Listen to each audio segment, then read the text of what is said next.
diretso eh. Beanie, Stacey, yes? Ay, mawari na tuta naman. Ito na, from Jessie Marie Infantili, Shaggy Diligin talaga favorite of course during sa tour ninyo.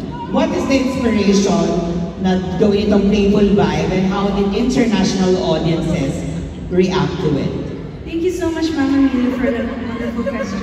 Of course, we're very honored and grateful to be able to represent Filipino culture around the world.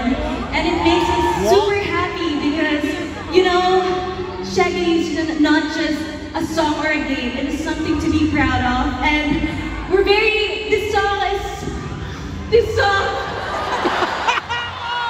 allowed us to share the beauty of the game.